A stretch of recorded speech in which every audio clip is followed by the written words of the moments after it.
गांधी लगातार social media पर सिखों पर अपने बयान को लेकर सफाई दे रहे हैं। राहुल गांधी हिंदी में, अंग्रेजी में, पंजाबी में पोस्ट करके बार बार अपनी बात को सही बता रहे हैं। राहुल गांधी के पगड़ी पहने सिख गेटअप वाले वीडियो कांग्रेस सोशल मीडिया को वायरल करने पड़ रहे हैं। कांग्रेस पूर्व पीएम मनमोहन सिंह के जरिए सिखों के सम्मान की बात कहलवा रही है। कांग्रेस के नेता मनमोहन सिंह की तारीफों के पुल बांध रहे हैं। देश को पहला सिख प्रधानमंत्री देने का श्रेय गांधी परिवार को दिया जा रहा है। आप सोचिए कितने किलोमीटर में रायता फैल गया होगा कि उसको बुलडोजर में जो आगे लगा रहता है उससे उठाना पड़ रहा है, ऐसी हालत हो गई। मतलब कुल मिलाकर कांग्रेस की पूरी कोशिश है कि सिखों वाले बयान से राहुल गांधी को थोड़ा सेफ किया जाए, क्योंकि फीडबैक आ रहा होगा कि बहुत सिखों को भी पसंद नहीं आएंगे। ऐसी बात कैसे बोल दी राहुल जी। अब अगर आप पीएम मोदी को देखें तो वो विदेश जाकर भारत की विविधता और एकता की बात करते हैं, जबकि राहुल गांधी धार्मिक आजादी को लेकर सवाल खड़े करते हैं। यह अंतर है पीएम मोदी और प्रधानमंत्री बनने का सपना देख रहे हैं राहुल गांधी की राजनीति। आप अमेरिका में दोनों नेताओं के बयान सुनिए। राहुल गांधी कहते हैं कि देश में धार्मिक आजादी खतरे में। पीएम मोदी बताते हैं कि कैसे भारत की विविधता में एकता ही उसकी ताकत है। सुनिए दोनों को एक बार। Brother, yeah, with the turban. What is your name? Balinder Singh. The fight is about whether he, as a Sikh, is going to be allowed to wear his turban in India. Or he, as a Sikh, is going to be allowed to wear a kada in India. Or he, as a Sikh, is going to be able to go to a Gurdwara. That's what the fight is about. And not just for him. For all religions. हम उस देश के वासी हैं जहां सैकड़ों भाषाएं हैं, सैकड़ों बोलियां हैं, दुनिया के सारे मत है, पंथ है, फिर भी हम एक बनकर, नेक बनकर आगे बढ़ रहे हैं। राहुल गांधी कितने बयानों पर सफाई देंगे? कोई एक बयान हो तो राहुल गांधी की सफाई समझी जाए। सिख वाले बयान पर ही नहीं, अमेरिका में आरक्षण वाले बयान पर भी बवाल मचा हुआ है। यह विवाद 10 सितंबर का है, लेकिन अभी तक राहुल गांधी उस पर लगातार सफाई दिए जा रहे हैं। कह रहे हैं कि उनके बयान को गलत तरीके से पेश किया गया, वो आरक्षण के खिलाफ नहीं है। आज दोपहर को भी राहुल गांधी ने एक ट्वीट किया जिसमें उन्होंने अपने कुछ पुराने बयान के वीडियो डाले, जिसमें वो आरक्षण के समर्थन कर रहे हैं। इस वीडियो के साथ राहुल गांधी ने लंबा चौड़ा पोस्ट लिखा, कहा कि बहुजन विरोधी भाजपा चाहे कितना भी झूठ फैला ले, हम आरक्षण पर आंच तक नहीं आने देंगे।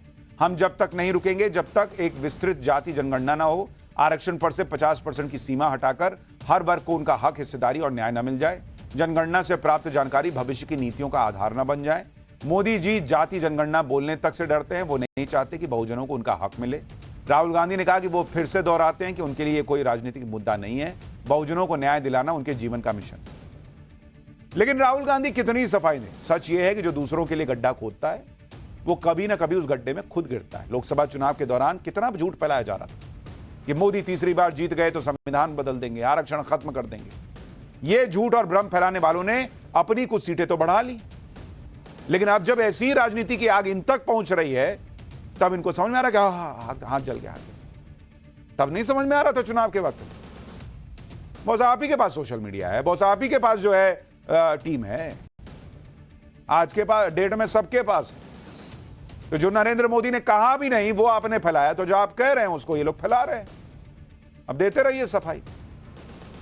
आरक्षण वाली बात पर राहुल गांधी सफाई पर सफाई इसलिए भी दे रहे हैं क्योंकि इस समय विधानसभा चुनाव चल रहे हैं और हरियाणा में कांग्रेस को लग रहा है कि राहुल गांधी का बयान बहुत भारी पड़ जाएगा, क्योंकि हरियाणा में एक तरफ मुद्दा भी चल रहा है और वो मुद्दा है कांग्रेस की दलित नेता कुमारी शैलजा के अपमान का। हरियाणा कांग्रेस के अंदर बड़ी गुटबाजी है। कहा जाता है कि भूपेंद्र सिंह हुड्डा का अपना गुट है, कुमारी शैलजा का अपना गुट, और दोनों गुटों में आपस में बनती नहीं। बीजेपी ने इसे बड़ा मुद्दा बना लिया। बीजेपी आरोप लगा रही है कि कांग्रेस के अंदर दलित नेताओं का अपमान हो रहा है, कुमारी शैलजा का अपमान हो रहा है, उनको टिकट नहीं दिया, उनके लोगों को टिकट नहीं दिया। आज हरियाणा में अमित शाह ने रैली की और इस मुद्दे पर कांग्रेस को घेरा। एक बार अमित शाह को सुनिए, फिर आपको बताऊंगा कि हरियाणा में किस नए विवाद में कांग्रेस फंस गई।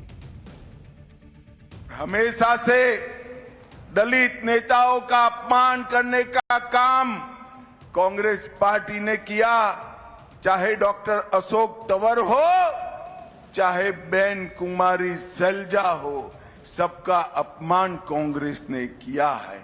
और आंबेडकर जी जब तक कांग्रेस की सरकार नहीं गई, बाबा आंबेडकर को भारत रत्न नहीं मिला।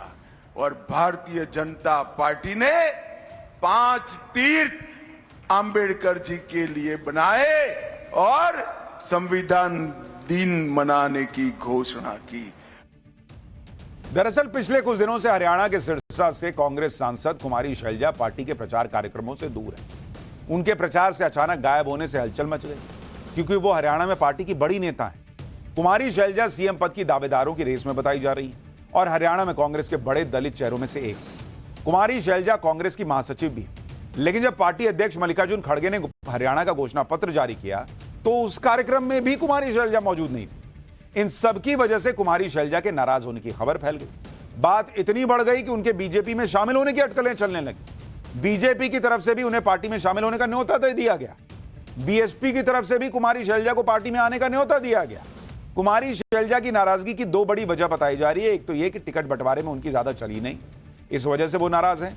दूसरी ये कि ऐसा आरोप है कि उनके खिलाफ कांग्रेस के ही एक कार्यकर्ता ने अभद्र टिप्पणी कर दी थी, जिसका वीडियो वायरल हो रहा है। हालांकि ये वीडियो पुराना बताया जा रहा है।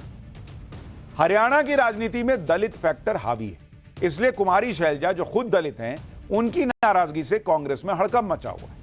अगर आप देखेंगे हरियाणा में एससी रिजर्व सीट 17 है और हरियाणा में दलित आबादी 19.35%। हालांकि कुमारी शैलजा ने पार्टी छोड़ने की बात से इनकार कर कांग्रेस को थोड़ी राहत दी है।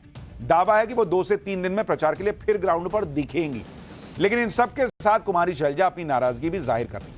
एक बार सुनिए कुमारी शैलजा क्या कह रही है। नाराजगी की बात नहीं, इच्छा जाहिर की थी मैंने और उसको मैं अब नकार भी नहीं सकती और नकारूंगी क्योंकि मैंने कहा, ऑन रिकॉर्ड मैंने कहा, लेकिन वो बात नहीं हुई। पार्टी को ये उचित नहीं लगा, ये पार्टी का फैसला रहा।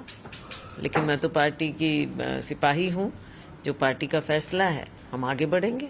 हाँ, कुछ उम्मीदें थी और कई चीज़ों में निराशा तो हुई है। ये मैं ऐसे कैसे कह दूँ, आई एम ह्यूमन। यानी नवभारत के कैमरे पे कुमारी शैलजा मान रही हैं कि भाई कुछ चीजों में नाराजगी तो है। अब आप बताइए, हरियाणा में ये लोग बीजेपी को हराने उतरे, यहां हुड्डा गुट और शैलजा गुट अलग अलग चल रहा है और आपस में ही लड़ रहा है।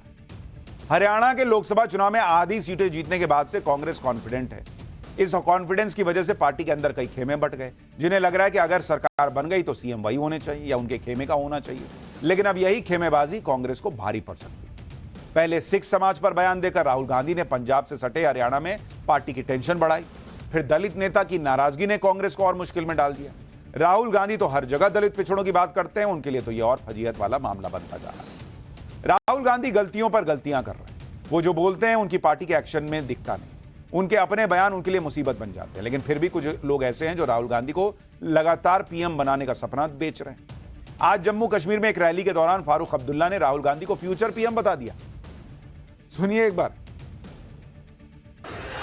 भारत के होने वाले वजीर आजम राहुल गांधी जी यहां पे गठबंधन के लीडरान नेशनल कॉन्फ्रेंस और कांग्रेस के और आपके उम्मीदवार जो यहां पे खड़े हैं, आप सबको मेरी तरफ से अस्सलाम वालेकुम। इनका खुद